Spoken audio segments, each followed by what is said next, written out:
Ohio there, this is Kermit the Frog. I'm Captain Kirk. Fascinating. I'm a doctor, not a mechanic. Thank you, love you. Mwah. Most illogical. Aye, sir. Well, that was different. Yep, lousy, but different. Places, please, and here we go. Welcome, ladies, gentlemen, Ferengi, chickens, and things, to episode 15 of the MuppeTrek podcast. I'm Steve. And I'm Jarman, and we are here to compare, contrast, and confer about our two favorite franchises. And what are those, Steve? That's the Muppets and Star Trek. We have been doing one-to-one reviews of the Muppet Show and Star Trek, the original series. And tonight we're covering the Muppet Show with special guest Avery Schreiber and the Star Trek original series episode Shore Leave. Ooh. Yeah, so we need to hear about this person, Avery Schreiber, Steve. Who is this guy? Oh, man, I got some stuff on this guy. Avery Schreiber was a comedic actor of both stage and screen with dozens of television and film credits. He was a longtime writing partner of Jack Burns, who was the head writer for not only the Muppet movie, but also this season of the Muppet Show. So they were comedy partners before this. But what do you know him from? He did some bit roles in Mel Brooks films, including Dracula Dead and Loving It and Robin Hood Men in Tights. But otherwise, most folks in our generation would not have a reason to really know who he is. I thought I recognized him. It must have been the Mel Brooks stuff. Yeah, he's the tax collector who informs Robin that his house is being towed. Yes. That's him. That's Avery Schreiber. That's fantastic. But let's get into his episode of The Muppet Show, because it is a doozy.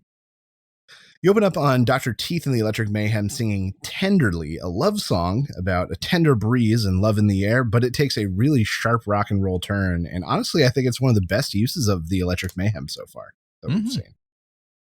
A quick shot backstage shows us Piggy making plans to make Kermit jealous. She tells Scooter to tell Kermit that the guest is head over heels for her, threatening Scooter with physical violence if he doesn't make Kermit jealous for her. Next, we have Gladiator sketch. A ridiculous Avery Schreiber plays a Roman-style gladiator fighting a monster. It finishes with a joke battle where Avery jokes the monster to death. He insults him to death. Yeah, it's weird. Sir Avery of Macho. Sir Avery of Macho. Following This Is Muppet Labs, Dr. Bunsen Honeydew makes a gorilla detector, but he doesn't realize the device is not working as a gorilla is sneaking up behind him and destroying his lab. Backstage again, Kermit needs Avery on stage, but Scooter says he can't go in his dressing room because Piggy's in there, and Avery did not want to be disturbed. Wah, wah. Afterwards, we have Avery Schreiber as a security guard in a museum. A painting of Fozzie is coming alive and stealing things from him as he thinks he's kind of going insane, until at the end hopping into the painting himself and stealing food from others. We then find ourselves at the dance, where the best joke this week is that Ralph has a bit part in a movie, and it's because he bit someone. But and then Ralph gets a lovely little number with a few dogs and cats. May you always, serenading a photo of Lassie. And it's basically a love song about like wishing the best for the one that got away. I wonder if that was Lassie. It was. It must be. Next, we get the talk spot. And Avery and Kermit interrupted by like a doting Miss Piggy who's really trying to play it up, until at the end, Kermit really gets jealous and yells that he's going to take Piggy to dinner. We then receive our weekly dose of Wayne and Wanda singing Some Enchanted Evening, and then for a short time, and then Wayne is eaten by a monster that appears on stage. We next have Jarman's favorite veterinarian hospital, where Dr. Bob needs to treat a chicken. This turns into a bunch of bird jokes and puns. The best line here is the final punchline of "I'm a chicken, the sketch is a turkey." Rim shot. Backstage one last time, Piggy coming off stage dotes over Kermit, seeing that he was jealous. Kermit explains he wasn't jealous. He was in on the joke because Scooter tells him, and Piggy physically assaults a coworker. Again. Up next is Fozzie's weekly gag, where he goes out to tell a banana joke that doesn't go right as he's heckled, and then Avery comes out to defend him, telling the same banana joke and getting a huge laugh. Following this, the Muppet News Flash, where there is no news that night. Then we get the closing number. Avery sings a weird scat-ridden kind of song with a random assortment of Kuzbanian alien puppets. And if Jack Black doesn't play this guy in a biopic at some point, then something has gone wrong. That's if Avery's worth doing a biopic over. I don't know. It was so, the little like head bobby stuff was so Jack Black. That's true. It was amazing. It was amazing. Finally, we have the closing of the show. Kermit thanks Avery, who comes out and apologizes to Kermit about getting in trouble with Miss Piggy. Kermit asserts that he's in charge until Piggy comes out and once again physically assaults her boss and a coworker. And that has been this week's episode of The Muppet Show. Absolutely. I just want to paint it in a serious light about what actually happens here. No, you were straightforward. It was fair. So what about the songs in this episode, Steve? Oh man, some good music this episode, maybe. Tenderly, covered by a lot of big names, including Nat King Cole and Louis Armstrong and Rosemary Clooney. It was written by a name named Walter Gross and Jack Lawrence. Lawrence was a co-producer on Lena Horne's one-woman show, The Lady and Her Music. Lena Horne, another Muppet Show host from earlier this season. That's right. May You Always, made famous by the McGuire sisters. This song hit number 11 on the U.S. charts way back. The McGuire sisters have a bunch of hits, but the only one you're going to know is their famous cover of the song Sincerely. Sincerely. It's like nothing. Nope, nothing. All right. Check it out. You know it from some commercial sometime. Gotcha. And then Some Enchanted Evening, famously from Roger and Hammerstein's show South Pacific. These are the same guys behind Oklahoma and Carousel and The King and I. But a fun Hammerstein fact, his family had a background in theater, and his father actually managed a huge theater. But he said, you can't go into theater. You got to go to law school. He went to law school for like 4 years. His dad died, and he just dropped out and immediately went into theater. Good thing he did too, because I love Some Enchanted Evening in Oklahoma. That's right. And all that jazz. If he had obeyed his father, he would be a lawyer, and nobody would know his name. That's right. That's right. But Jarman, what did you think of this week's episode of The Muppet Show with this host? I thought it was mostly harmless. From what I remember seeing of Avery Schreiber in the Mel Brooks films, I remember him being very goofy and very much like who's the other actor who looks very similar to him, who's in a lot of Mel Brooks movies, who does Dom DeLuise? Dom DeLuise, yeah. Like he's like a mix between Dom DeLuise and that film critic with the giant hair and mustache. I can't remember his name either. Gene Shalit. Yes, Gene Shalit. Yes. He's a mix between Dom DeLuise and Gene Shalit. But yeah, it just it was kooky and fun at some points. The Electric Mayhem number was good. It was kind of like, I kind of got in on the joke pretty quickly that it was supposed to be a tender song and they were playing it like a hard rock piece, you know, or at least the lyrics were very apparent for that. Right, exactly. I like the kind of miming of the Fozzie and the painting sketch with Avery. It was cute. Yeah, it was cute. And then he goes back into the painting and then they both trick Ralph at that point, which is kind of fun. Yeah, and steal from the others. You're right. And that was a good, like, clean rule of three sketch. Yeah. All the beats. And then in the dance sequence, actually, like the funniest joke I liked was someone asked the dance partner of an animal if she's into meditation, and she goes, "No, sedation." Like, so basically, you have to be drugged out to want to dance with the animal. And then she does the dipping thing where she throws him on the floor again. She does. So I like that. That plays out really long too. It does. And at first, in the talk spot with Kermit and I keep saying Avery, but what's his last name again? Schreiber. Schreiber. So it was a little weird at first because the shot comes up and he's just petting Kermit, and it's just kind of odd because, like, I know he's a Muppet, but it's like he's like an adult, you know. Like, it's just right. You're like petting an adult being like a little child, and it just felt kind of odd. So maybe he didn't get it. Yeah, maybe he wasn't right there with like understanding the Muppet interaction thing, but also I get on board with that. This is a canon question for you, Steve. Yeah. So Miss Piggy says her real name is Pigatheus or Pigathus. Is that her real name, or is that she just making I this don't think up? it ever comes up again, but yes, I am pretty sure that is in Muppet lore. So that's canon. I believe so. Wow, that's important, folks. You heard it here first. Maybe. Maybe. I love the Some Enchanted Evening. And it was kind of terrifying watching, Wayne, the big monster. Yeah, Wayne get just eaten. So that's kind of frightening. But yeah, so there's just a lot of kind of fun, kooky, weird moments in this episode that made me entertained. It was there's no like slow moments. I think I do think he was underutilized, Avery Schreiber. I feel like from what I saw yeah. in Mel Brooks movies, he's pretty darn funny and goofy, and he could have done a lot. That seems to be a trend with these episodes. They underutilize their hosts.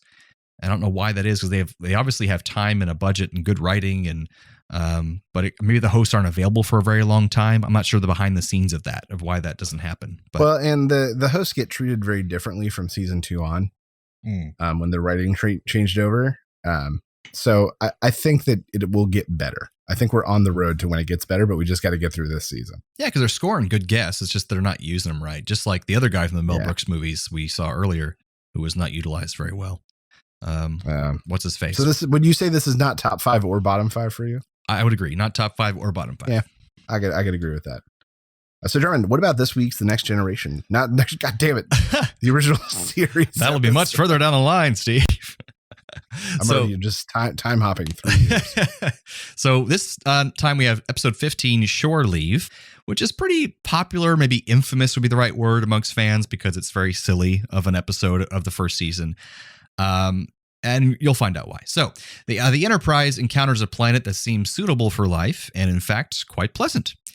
Kirk issues an orders that the off-duty personnel should take shore leave on the planet, since they have been in constant duty for 3 months now, and everyone's real tired and irritable. Bones wants Kirk to also take shore leave, but he refuses because he's got to be captain and be serious. But Spock tricks him into it by talking about a crew member who's overworked and is not fulfilling his duties. And Kirk's like, "Oh, who's that?" And he's like, "It's you, Kirk." So he has to go down. But while on the planet, Bones sees what looks like a giant rabbit being pursued by Alice from Alice in Wonderland. And he thinks he's going crazy, or the life signs detectors that said no, there was no life signs on the planet must be faulty. Later, Sulu finds an antique revolver that he always wanted, like a pistol. And Yeoman Barrows is accosted by Don Juan for some reason, which is kind of disturbing. And how? Yeah, and rips her uniform for no reason. Oh, yeah, we know what he was after. Because he's Don Juan. So something is amiss. Kirk doesn't believe any of this as he's hearing this aboard the Enterprise, but he beams down to investigate. McCoy shows Kirk the large rabbit tracks. So it couldn't have been a hallucination because there's actual tracks in the mud. So now they know they must be on more than just hallucinations going on. Kirk is then accosted by an old bully from his academy days, an Irish stereotype named Finnegan, who's jeering him and laughing at him and stuff. But then he also encounters his old academy girlfriend, Ruth. One of the most attractive names out there for a woman, Ruth. Also my grandmother's name. Love you wherever you are. All right, so Kirk orders the Enterprise not to send anyone else down until they find out what is going on. Spock tells him that some energy field from the planet is draining power from the Enterprise, and that soon the transporters and communications will be down because of it. So Spock beams down before it becomes impossible not to.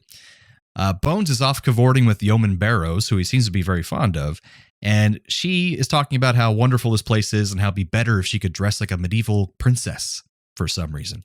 And all of a sudden, she sees those clothes in front of her, so she changes into a medieval princess garb, and they walk out into the clearing, and a black knight on a horse and a lance charges McCoy and pierces him, and McCoy dies. Kirk shoots the knight with Sulu's pistol, and they find out that the knight is more of a dummy than a human. He seems to be made from the same material as the surrounding plants on the planet. Just then, World War II planes fly overhead. The bodies of the Black Knight and Bones disappear. And so Spock figures out these things are appearing because of people's thoughts. And at this point, Finnegan, the Irish stereotype, reappears, and Kirk runs off with him to go beat him up. And after Kirk finally does beat him up after a long chase and beat up scene, where of course, up scene. Kirk's shirt gets ripped again, of course. Finally, when he beats him up, Spock catches up with him and realizes that Kirk is happy that he finally got to do that, and that this planet must be trying to create fantasies for all those that are on it. So Kirk collects everyone and tells them to try not to think of anything for a while so nothing else appears. And then an old man appears and calls himself the Caretaker. And he is accompanied by Bones, who's alive, and accompanied by 2 Playboy bunnies, apparently. And this makes the yeoman very jealous, who he was just a few minutes ago hitting on. The old man explains the planet... That part was all right. Yeah, it was all right. The old man explains that the planet used to be an amusement park for his species, which is some highly intelligent race that the Enterprise crew just couldn't understand at this point, because they're lowly beings. He says it wasn't meant to be harmful, but any harm that actually is done wouldn't be permanent. The old man offers the place as an amusement park to Kirk's crew, so Kirk invites everyone down to enjoy it. And that's the pretty much end of Shore Leave. So, a little bit of trivia on this episode. The episode was being written as it was shot. This was a kind of a mess of an episode when it was being filmed. Cast members recall that Gene Roddenberry was sitting under a tree, frantically reworking the script to keep it both under budget and within the realms of believability. And as a result, it went overtime with filming and budget. It's the first time that Captain Kirk calls McCoy Bones, which I didn't realize is the first episode that happens, which is kind of cool. The same actor who plays the bunny later on plays the Gorn, which many people out there will know who that is. We'll see that episode later on down the line where Kirk fights the Gorn. Both episodes also feature the famous Vasquez rocks, those rocky settings. Yeah. They were earlier in that episode with what the hell is his name? With the silver eyes, Captain Kirk fights. I know which one you're talking about. I should know this as a Trekkie. They're all psychic and stuff. Yeah, exactly. That was an episode. And you'll see this in countless other episodes. Look at these rocks. You'll recognize them. They're also in Star Trek Generations, the movie later on. Very famous Star Trek backdrop. Big Bang Theory has an episode where all the characters go to the Vasquez rocks to see, and they're in their Star Trek uniforms and everything. Also, the script called for an elephant to appear in the episode. And the elephant was hired by the production staff and brought to the set, but due to running overtime and other difficulties during shooting, the animal never made it to the cameras. So brutal. That would have happened. And also a tiger, as you saw in the episode, was brought onto the episode. And the tiger never directly interacts with any of the performers, but William Shatner originally wanted to wrestle it, but was convinced it would not be a wise decision. Oh my God. That's William Shatner's ego right there. He wants to wrestle a tiger. I can take it. Yeah. So anyway, Steve, what do you think of this episode? So the things I liked this week, the opening moment with the back rub from the human and him thinking that it was Spock was a really clever, clean, well done moment. It was a cute little joke. That established Kirk's uncomfortability with her doing it. It was good. It was a good, clean moment. But it would have been okay if Spock was doing it, which is kind of fun. I liked the varied imagery that they, all the different things they got to do, wild animals and gladiators and the samurai and I thought that was all very cool to see, and that's something you get to see in every Star Trek episode. That's true. Things I maybe had an issue with: Sulu just shooting a loaded pistol he found on the ground the moment he has it in his hand. True. This episode, it's not a problem with the episode. It's concern. Did no one ask the question, why? And then not all of the stuff made sense to me in as far as what they were seeing. Right. And maybe the idea is that the planet's powers were taking what they were thinking about too literally. Yeah. At one point, she's a fair maiden, and he wanted to be the knight that saves her, and so then the knight appeared. Maybe that's what they're going for, but some of it didn't make sense to me. Yeah, at one point, the World War II planes are flying over, and the crewman Rodriguez, I think his name was, says, earlier when I was talking about World War II planes, well, here they are. It's why were you talking about World War II planes earlier? That made no sense. They cut that scene. And they never explained why Bones was seeing the rabbit and Alice. Right. I guess he was thinking about that, but why?